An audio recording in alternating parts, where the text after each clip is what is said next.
You're listening to the ESO Network, your station for all things geek. The following production is part of the We Be Geeks podcast collective.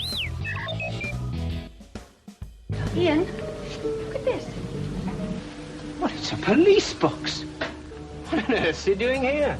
I mean, these things are usually on the street. Feel it. Feel it, you feel it? Faint vibration. It's alive. Earth Station Who, a fun mashup celebrating nearly 50 years of Doctor Who universe. Hold tight. You never know where the TARDIS is going next. You're probably a bit confused right now. I broke the glass. It's all come back to me.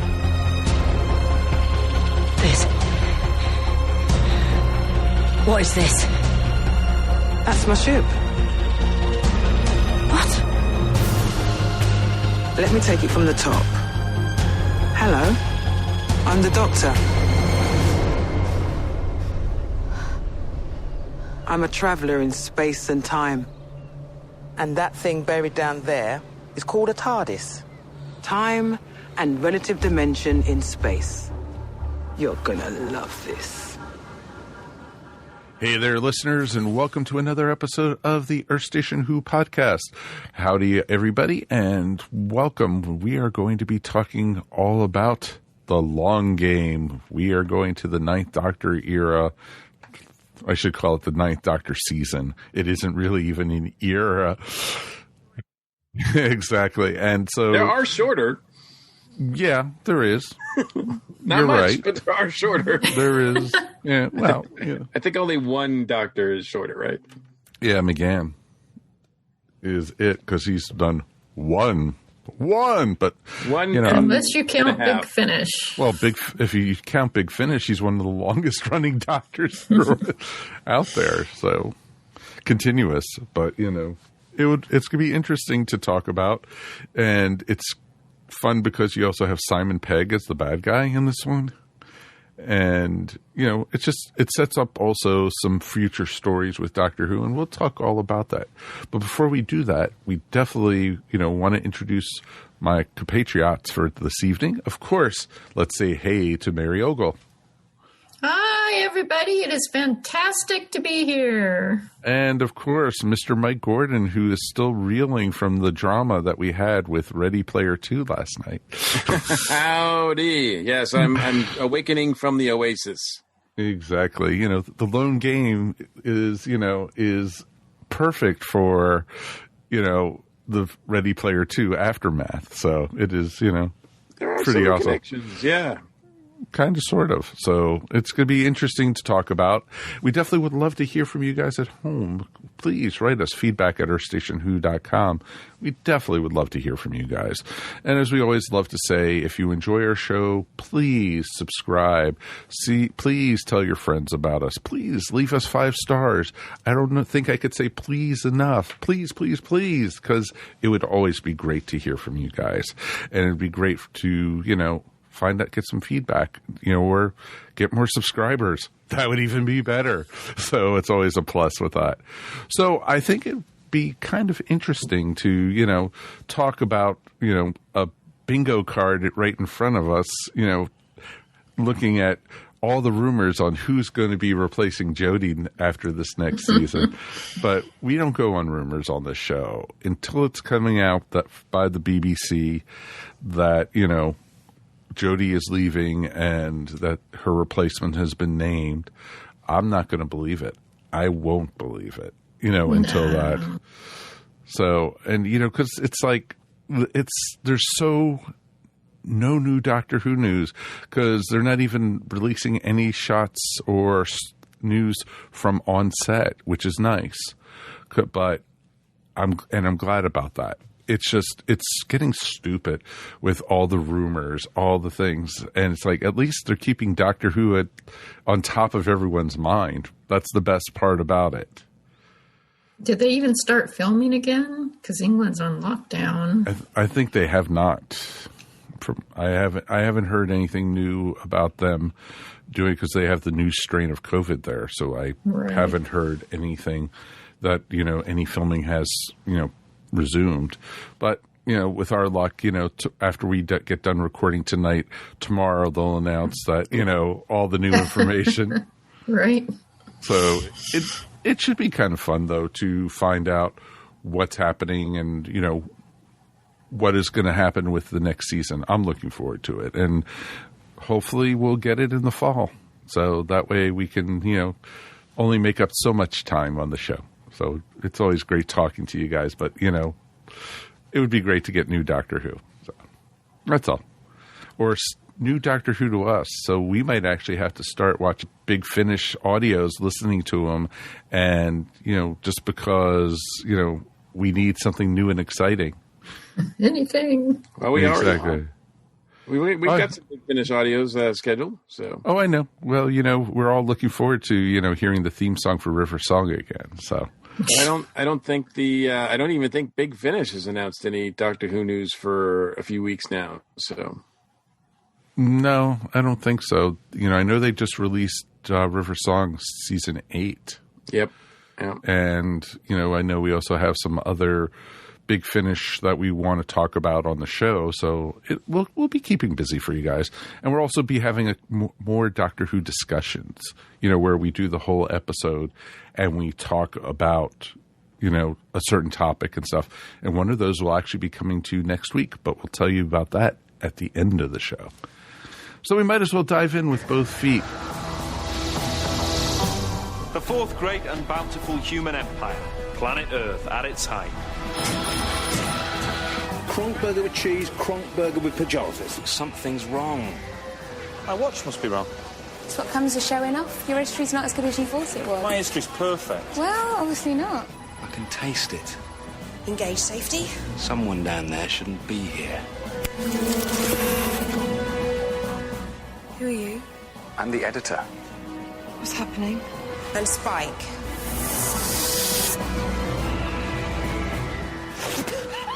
Ready to go back? Wow, to 2005. That is 16 years ago now, folks. Oh, man.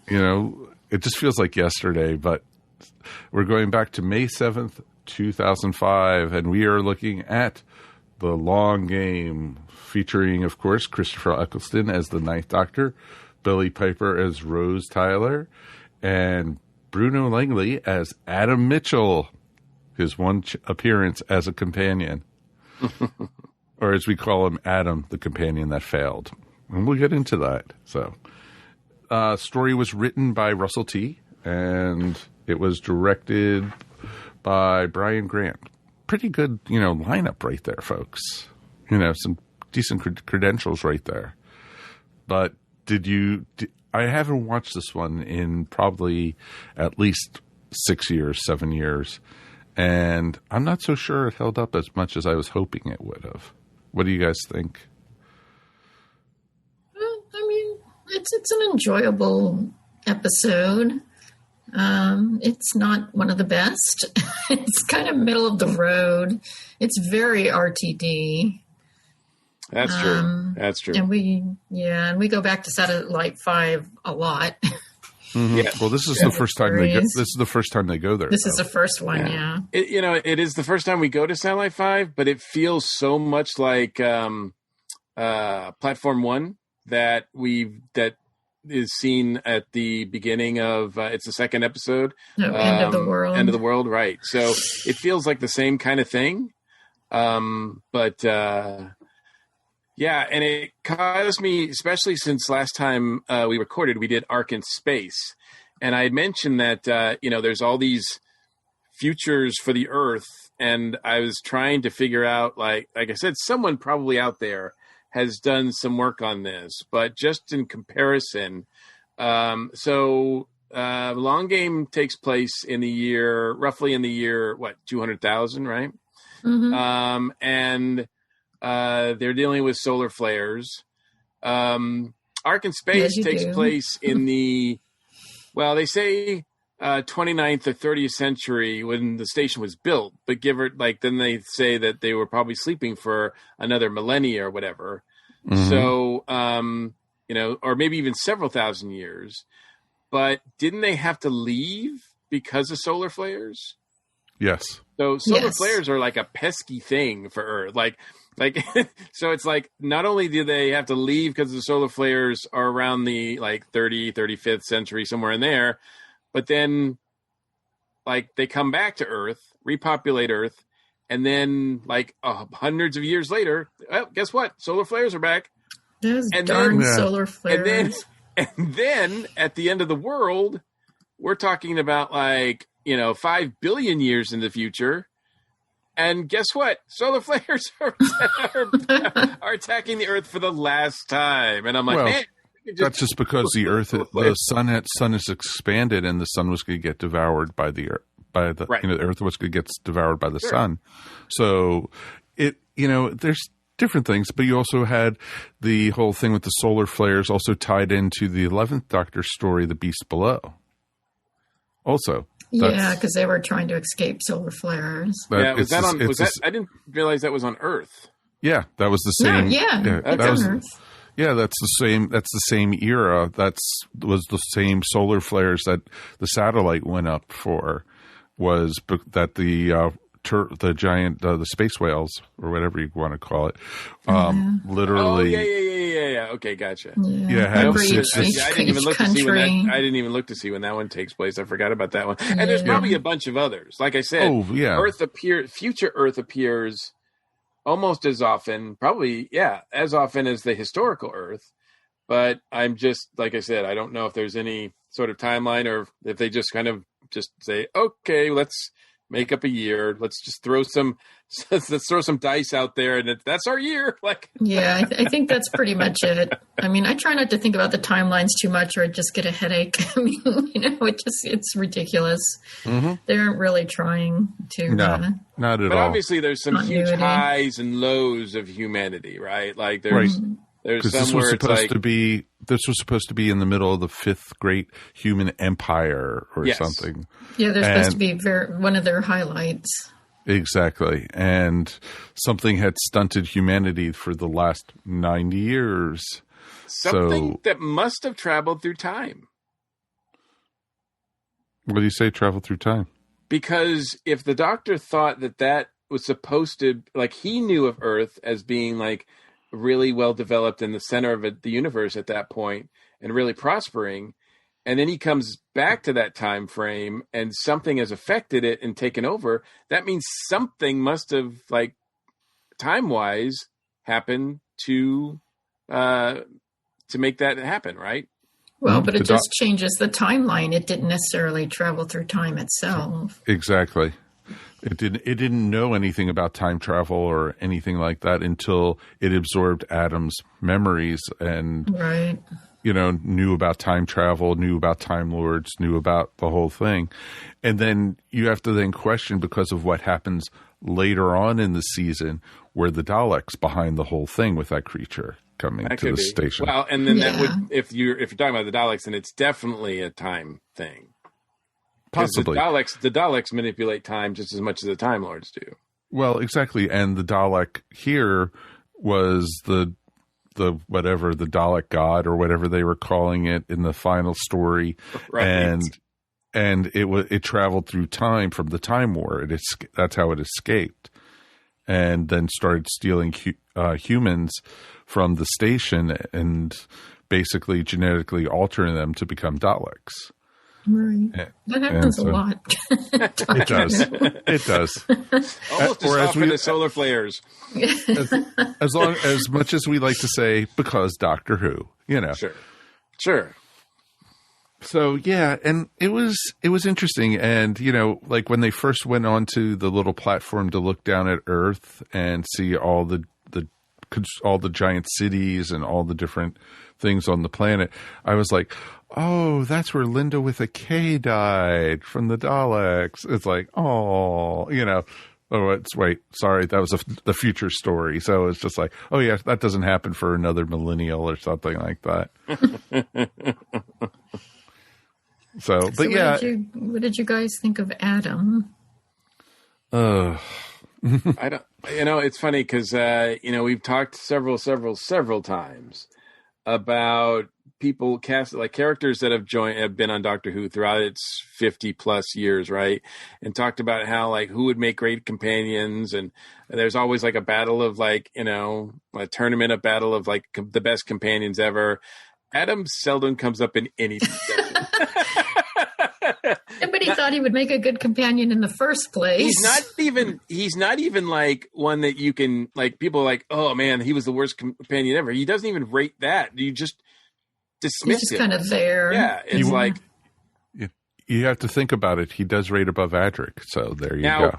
he does come back later in some continuity. Yes. But we'll get into that in a few minutes. So they do something interesting with him a little bit later, not on the series, but in something in the else. Comics. Yeah, and that kind of works out pretty cool. Spoilers for that story, which I can't even remember the name of it. But it was a pretty good series. That was when the Doctor Who franchise was with IDW. I think it was Paul Cornell who wrote it. Might have been. And it was an interesting story, but Adam always was the companion that failed, because, you know, you always hear the stories of the companions who go through time with the Doctor, who, you know, basically are there to help humanity, help go on these adventures with the Doctor and be right at his side. Adam was the complete opposite. He was out there to better himself. And the look on the Doctor's face when he saw what Adam did with the surgery and, you know, used the credits that the Doctor had given him to only better himself, not better the world type thing. Even as the Doctor. Before that, it's right there in the beginning. As soon as Adam pockets the phone, you can see the Doctor look at him in the background. Like the Doctor sees him pocket the phone. And from then on, I think he's like, I'm done with that guy. Yeah, I always figured he gave him the credits to hang himself. Because why would he, you know, if the next time you see him, he's strapped to a chair getting operated on or whatever, and stuff is going, like being tortured, why would you think that he did that to himself automatically? But the Doctor knows what happened. He can add, and he knows exactly what this guy's about. Even Rose, like, you know, Rose is the one that convinced, if I'm not mistaken, because it's been a while since I've seen, is Dalek right before this, right? Dalek's the one right before this. Yep. And so I don't really remember like how he gets on board, but it's all Rose's idea, right? Rose is like, and convinces him, and that's why, you know, he kiddingly, the Doctor like refers to him as her boyfriend throughout like most of this, because it's her responsibility, it's her pet, right? And but I think that even Rose at the beginning, like, you know, the minute that the Doctor says he's your boyfriend, Rose is like, not anymore. Like she's just like, she's over him like right at the beginning and goes off with the Doctor. Because he passes out from seeing the Earth. And, you know, the whole, you know. Yeah, he passes out from there and then it's like, I'm done with you. Still better boyfriend than Mickey. Oh, yeah, of course. But that's a whole different story. But even the Doctor was feeding her lines to impress Adam when they first got out of the TARDIS. Yes. And it was like, and that didn't even work. And it was just like, he was a schmo. He was a pure schmo. Well, there was no chemistry there anyway. No. Exactly. And it was interesting to see, you know, I didn't really care for the space slug or whatever that was, you know. The mighty Jagafress. Yes. Good. I was wondering which one of us was going to try to have to announce it. I'm not even trying the next part. Yeah, try the full name, right, don't you? We'll call him Max for short. Yeah, exactly. Yeah, I mean, it's basically a blob with a mouth. They didn't try too hard with that. It's really Simon Pegg who's the villain. Simon Pegg is great in this. I also had forgotten that Christine Adams, the future wife of Jefferson Pierce, is in this as well, and she's really cool. She makes a better companion than Adam does. So the cast is pretty, like, the cast and characters are still pretty cool as far as the rest of this goes, and I think that is true of New Who in general, I think, up until maybe the last couple seasons. Oh. Mm-hmm. Really had to go there. Really, but yeah, Simon's great. I mean, he does great with what he has to work with. I like that he's a bad guy. I don't see him play a bad guy terribly often. But he makes a good villain. He does. He really can. So I kind of think he was wasted, really. There's so many other better villains he could have been, I think. But, well. Mm-hmm. I think it would have been more interesting. Instead, they basically made him have white hair and a white mustache and a white goatee. You know, it's like, who is he, Mr. Freeze or something? It was cold up there. Yeah. It was really, really cold. Really up there. cold. Yeah, exactly. Mm-hmm. And, you know, the first time I had watched it years ago, it did make sense about the people after that they must have been hypnotized or brainwashed or whatever. But, you know, working up on floor 500 or whatever. And then when, you know, tonight I paid more look, I paid a little more attention, and that they were already dead, but the chips inside their heads were keeping them going, you know, working and such. So it was really interesting with that. Yeah, I mean, that was actually pretty creepy. Yeah, they sort of give a little bit of agency to dead, what's her name, Suki? Suki. There at the end Dead when Suki. she's like, you know, kind of rebelling against the editor, Simon Pegg's character. But, you know, it's all in good fun. So. Mm-hmm. Exactly. And it was just like, I guess she had a little more will. She wasn't quite dead. She was almost dead or something. Something. Feeling much better. Exactly. So, you know, and it's just like, it was a fun episode, but it wasn't the best. And no, it's one of those things. It's very middle of the road. Yeah, I mean, obviously it tries to make some statements, if you will, about media control. And I mean, that's timely. It is. Yeah. Well, it's always timely. I think it was timely 15 years ago, and I think it's timely now. It's weird how, you know, we don't seem to grow as people. But I think even the message falls flat, and the whatever statement they're trying to say with it falls flat, because it really doesn't make much sense. Mm-mm. What they're Not trying really. to do and what they're doing just doesn't make any sense. Well, they should have. I mean, like the mighty Jaggerfrest didn't need to be there at all. There was actually no reason for him to be there. Why not just have Simon Pegg as kind of a corporate character who's working for the banks or whatever? Yeah, the humanity's doing this to itself, you know? Yeah, I mean, that's a topic that's perfectly good to explore about how you can use media to manipulate people's minds. That wasn't a bad premise, but it was done kind of clumsily. Yeah.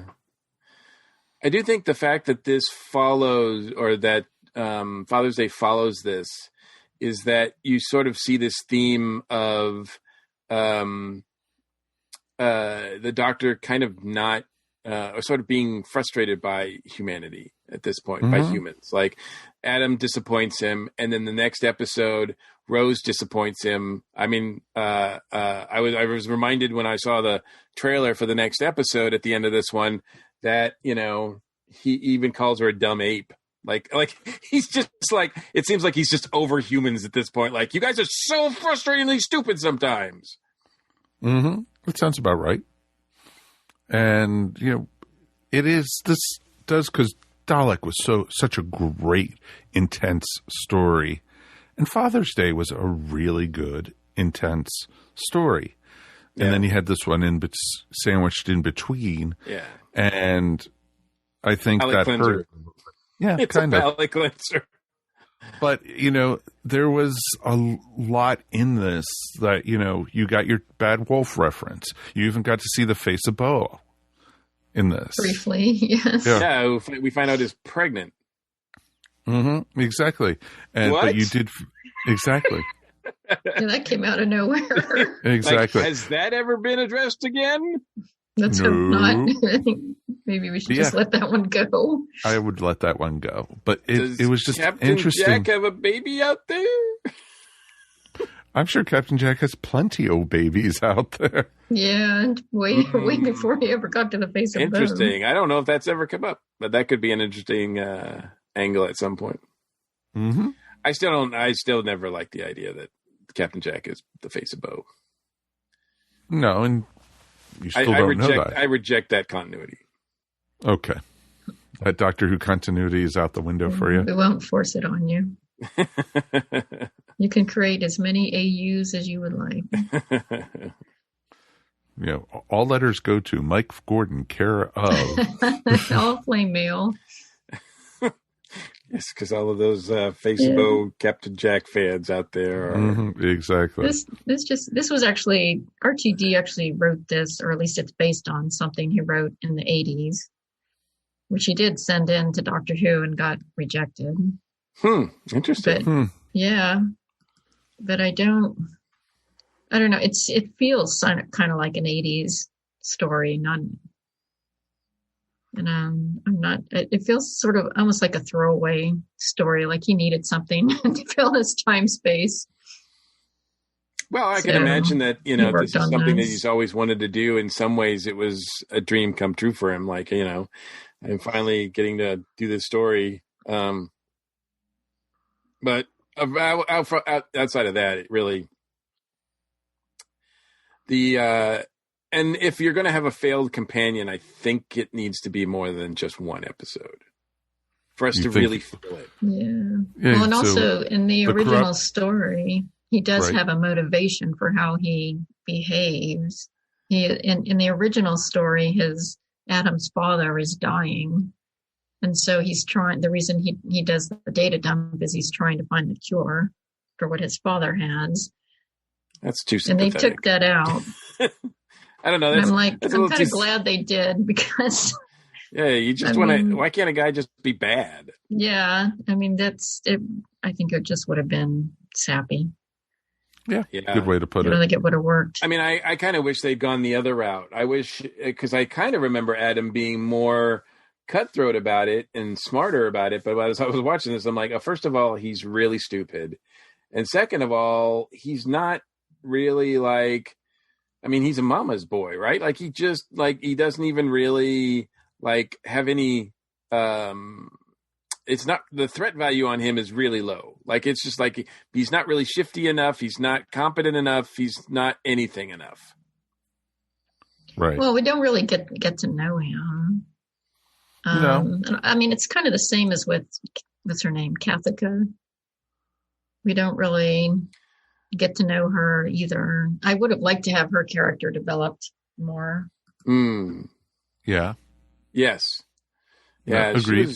She was great. Like I said, I like Christine Adams. So.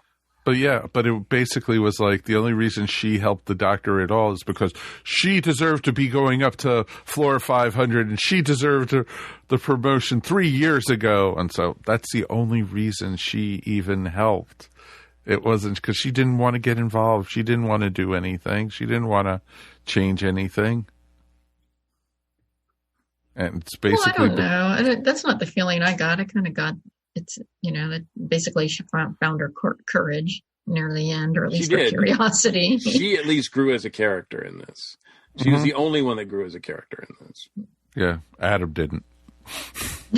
Adam, he did get a nice new feature into his skull. He did. Yes, he got just like that. I don't know. Yeah, exactly. Just like that, right? Exactly. I don't know what he's going to do with it. On Earth. I can't say that it's really going to come in handy. Although, if I thought he was at all competent or whatever, I would kind of be worried that he even had that kind of technology on him. Mm-hmm. That the Doctor left that kind of technology with him. I just don't feel like he's competent enough to do anything with it anyway. No, but he's supposed to be a computer genius because that's what he was in the episode before. Yeah, he's presented as a computer genius in Dalek. Yeah, you don't get that impression from this at all. Not from the story. Like, he just seems like really stupid. Exactly. Like, he doesn't even seem to know how computers work. But speaking of which, I did think it was interesting that Rose tries to free the Doctor with using his sonic, and she's like, "What?" Like he's like, "Use the sonic to free me," and she's like, "What? How do I use this?" And I like that because you kind of just get the impression that someone can just pick up a sonic and it'll just do whatever you want it to do. Like there's here we're confronted with the fact that like, no, you kind of like have to do something, right? Because how does it know whether it's reading something or zapping something or what it's doing? To be, exactly. Does it just do everything all the time? You just press what button and it just does everything? No, exactly. You actually need to be trained in it. You actually need to know what to push. Exactly. It just doesn't unscrew, screws. So it's okay. Yeah. Doesn't work on wood. Exactly. You don't see companions use sonics too often. Unless your name's River Song. Yeah. Hey, well, she's in a kit. Yeah, that's a whole class. She's in a that's class. That's a whole different thing. Yeah. She knows how to drive a TARDIS. Exactly. She's really a Time Lord herself. Yes. But I also felt this sort of the beginning of I generally like 9 in Rose, unlike 10 in Rose. But I sort of felt the beginning of the annoying act between the Doctor and Rose in this one. A little bit. It's not nearly as bad as when they get to the next season, but I can just see the beginning of it. Well, for me, it kind of starts with, and I can't remember what the order is, so forgive me, but to me, it kind of starts with the whole romance thing. To me, starts with the Doctor dances. Which is 2 episodes from this one. Okay, gotcha. Because that's when because it almost seems like the Doctor doesn't seem to be too jealous here, because maybe he thinks that Adam is just not a threat whatsoever. But when Jack enters the picture, then all of a sudden the Doctor feels like he needs to step up his game. He needs to impress everybody.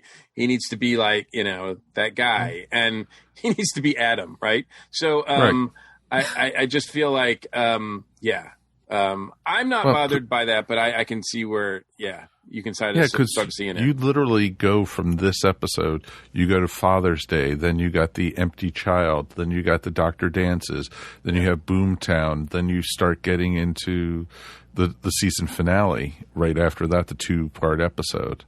And, this just starts going boom, boom, boom. It starts ramping up big time from this point on. And it's pretty awesome. You got some great stories ahead of you at this point. And I think this one was just like, okay, at least it's not farting aliens, as we like to say. True. And I did enjoy watching Chris in this. Chris was great. Chris was wonderful. From the minute they get off the TARDIS and he's, doing his Doctor thing. And if there's a threat, if there's a mystery, if something's wrong, he just looks excited by the possibility. He looks excited by, he's promoting, embracing new cultures and doing things like it's a Doctor I like to see. And he's really like, I don't know, he's not a really, for the fact that he's played by Christopher Eccleston, you would think he's a Doctor, especially after the events of the Time War, you'd think he would be a Doctor full of angst, and especially after Dalek, but he's not in this episode. He's pretty joyful. No, and it's interesting the look on his face when he starts realizing something is not right here. This is not the fifth human empire, and there's something weird going on, and he's like, hey, there's a mystery afoot, and this is showing a Doctor who wants to help. This is not showing an angry, hurt Doctor. This is not showing a Doctor who is still post-traumatic stress syndrome and everything from the Time War. This is a Doctor who's has it together in this episode, it seems like. Yeah, I think maybe, I don't know if I'd go that far, but it definitely, it could be that he's covering, but it does seem like it has a more lighthearted tone. Despite the dead, zombies upstairs. but he doesn't seem worried. He seems really confident. I love my doctor's confident. I like it when they're the smartest people in the room, and there's no question that he's the smartest person on this station at all.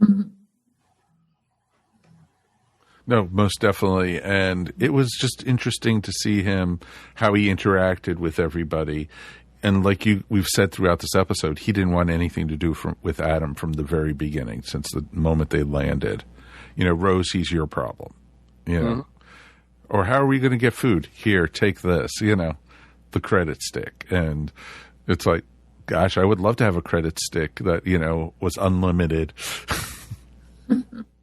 But if I knew it was a test, it'd be like, nope, I'm good. And even Thanks. when Kathika, is like, I can't go up there with you. I can't do this. He's just like, yeah, bye.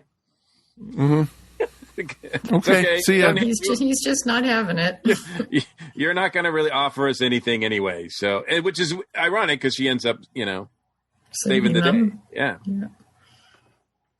So yeah, I think it was just interesting, and Rose was Rose, pretty much. I don't have anything else to say about that one. Your favorite character, even more so than Adam. If you had to choose, he's like, That's a tough one. Choose. If I had to choose someone, I would have probably chose one of the people who were working in the market or something. I think Rose is fine in this one. I don't know. She doesn't bug me. She doesn't do anything that bugs me. Except, and even so, I think even though she says like, yeah, he's not my boyfriend or whatever, she's still sympathetic to him. And it's fine. Mm-hmm. I actually think Rose is fine in this one too. You could actually see the disappointment on her face, though, when they were back at Adam's house, at the mom's house. Mm-hmm. And you could actually, I thought that was a great, great scene. He was like pleading with her, come on, let me go back. Let me go with you. I can't stay here. And she was like, the look on her face, I think it was great. It was great. And that's me giving a compliment to Rose. So. Yeah. You have this recorded, so I'm actually saying something nice. So, but yeah, I thought that was a great scene, and then she just turned her back to him and went into the TARDIS, and that was it. Well, she does that like nice little fake out where she's like, a little sympathetic, and he's like, really? And then she snaps her fingers, and it's like, she's like, I'm sorry. I just wanted to do like, couldn't resist, and then she goes laughing and goes into the TARDIS, like, see you, loser. Loser. So, nope, exactly. So it was fun. Any final thoughts or anything we want to talk further about with this episode? Well, we did mention like I said, the comic series, and I was trying to figure out the name of that thing, and I'm at a blank. I have to, didn't do my homework. Sorry. That's okay. It is actually, I know it's all the doctors at the time. It was a crossover. Yep. And had all the companions in it because somebody was kidnapping the doctor's companions out of time. Right. And it was the first multi-doctor story in comics, wasn't it? Correct. And it also was the first time in modern era they brought back Frobisher, the Penguin. Oh, really? Yes. Wow, that which was pretty awesome. That I didn't remember. Mm-hmm. It was pretty awesome. And I think at the time, Tennant was the current Doctor. It didn't have Matt Smith or Capaldi in it yet. No, it wasn't. Was it called The Forgotten? It might have been. But, we have a show to do. Let's not just sit around while Mike. Please wait. While we take an hour to figure this out. Yeah. Anyway, so look it up. Mm-hmm. Exactly. Yeah. Contact me afterwards, and I'll let you know. Mm-hmm. Exactly. Mike Gordon will let you know. Another thing to write him about. So definitely, this is a night to call Mike. Yeah, and it wasn't written by Paul Cornell. It was written by Tony Lee. Tony Lee, yes. Yeah. Because that's right. Tony Lee was the big Doctor Who comic writer at the time. Yeah, he was writing most of Doctor Who comics for IDW. That's right. So I think we talked to him at one of the cons, if I remember correctly. Yeah, I've talked to him a few times, so I don't know if we ever had him on the show, but so it's pretty awesome, though. It is really So let's go ahead and rate this. 1 out of 5 TARDISes, 1 being the worst, 5 being the best. Mary, you want to go first? I think I'm going to give it a 3.5. I mean, it's very middle of the road, but it's still fun, and it's kind of nice to go back and watch the RTD episodes. I haven't seen them in a long time, and they're usually enjoyable. And just a fun bit of trivia: the director of this, Brian Grant, he's also he directed a ton of music videos. And one of them is Olivia Newton-John's "Let's Get Physical." Really? Oh, that's awesome. He jams pop music. Donna Summer, She Works Hard for the Money. Wow. And a whole bunch of other ones. So you better treat her right. Just remember that. That is awesome. That is awesome. Mr. Mike, what about you? I'm just going to give it a solid 3. It's like middle of the road. There's nothing on it that's amazingly great, but there's nothing in it that's like horrifyingly offensive. It's just, it's okay. Like, it's not one that I would definitely recommend that people see. It's one that people could actually just skip. But it's got some cool stuff in it. Like I said, the cast of, Simon Pegg in particular is great in this, and it's one of those Christopher Eccleston stories that's not painful to watch. So that's very true. We still do have farting aliens in our future. Don't ever forget that. So don't ever forget. Let's do that one right before the end. Right before Trial of the Time Lord. Exactly.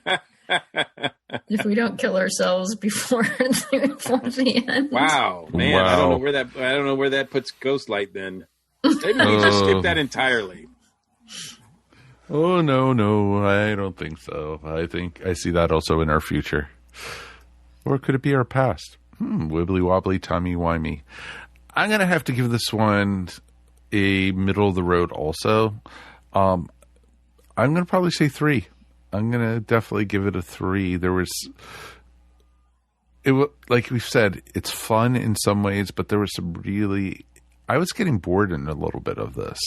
Some of it felt like it dragged a little bit, and it felt a lot longer than just the 42 minutes that it actually aired for. And it was like, is this a 2-parter? No, it's just 1. Oh, geez. But it was okay. And I wish I could have liked it a lot more than I really wanted to, but there's always other hope, and it's interesting to see, and it was just it was fun to see, the Ninth Doctor again. It was great to see Rose again, and seeing Simon Pegg, in anything is always great. So that's always just a lot of good things. So that is going to wrap up our episode for tonight. I wanted to thank everyone for being here. But before we get away, we got a email from one of our patrons. That's right. Basically, our friend William from Patreon had written us, and he said, "Hi, everyone. You do have at least 2 listeners, Elizabeth and me. I haven't seen this year's New Who yet and have never bothered by spoilers. I'm just happy to listen to you, and especially happy that Earth Station Who isn't just an all-male show.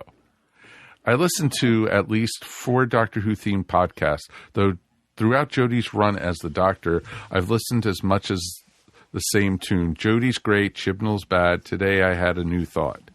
Nothing is ever perfect, including Doctor Who. No decent person wants to dump on the first female Doctor. But humans are generally risk-averse and dislike change as matter of genetics.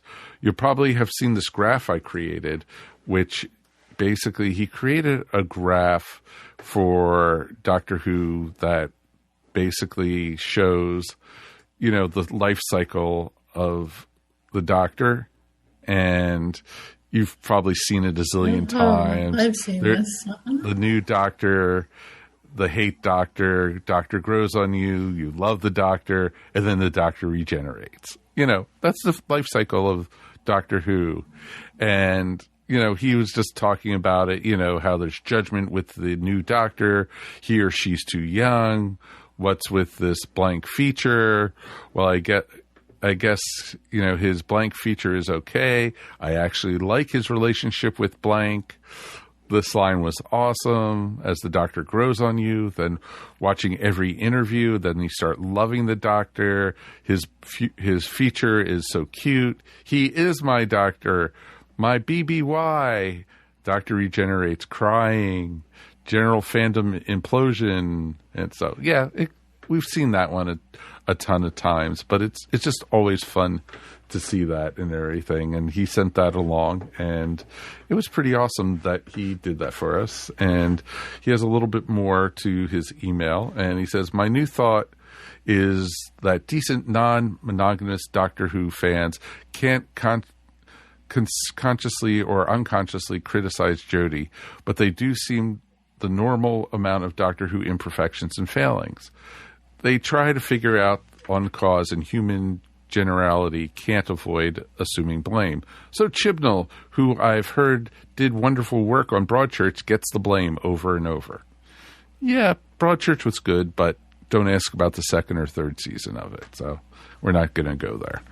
Maybe I'm just very easy to please, but I think of anything that puts me off Doctor Who ever, other than non-evil people dying. Even that is usually handled so well, I don't really mind it because it's a show.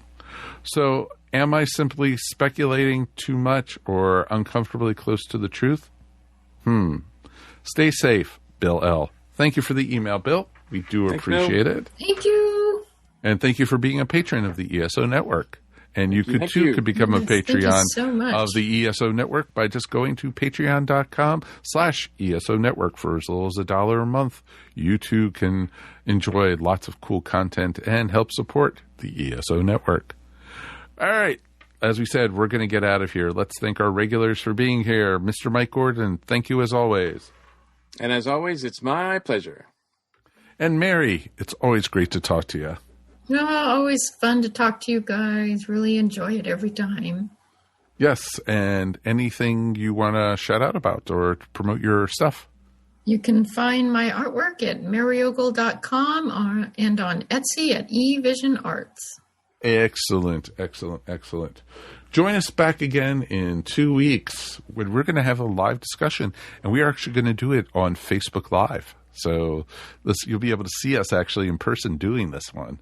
So that will be on Tuesday, the 16th of February, and we will be doing it at 8 p.m. Eastern up on Facebook Live, but we'll be recording it for a regular episode also. And we'll have a couple friends joining us with that one. I think we'll do it, nice little round robin discussion. And it's going to be, can Doctor Who be fixed? That's always the question, that a lot of people have been asking lately. So we definitely would love to hear from you guys in the meantime. Until then, my name is Mike Faber. On behalf of myself, Mike Gordon, and Mary Ogle, we will talk to you soon. Peace. And we are done.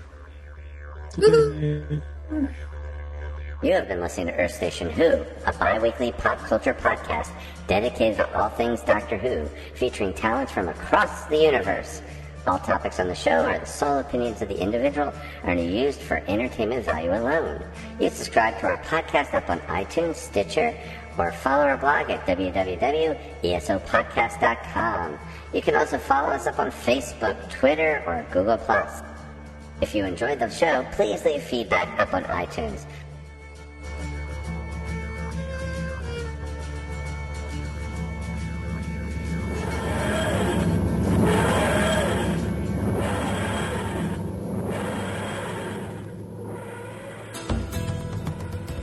DragonCon 2021 is scheduled for Labor Day weekend, and whether it's an in-person event or once again goes virtual, the DragonCon Report podcast crew will cover the con right up to the big event.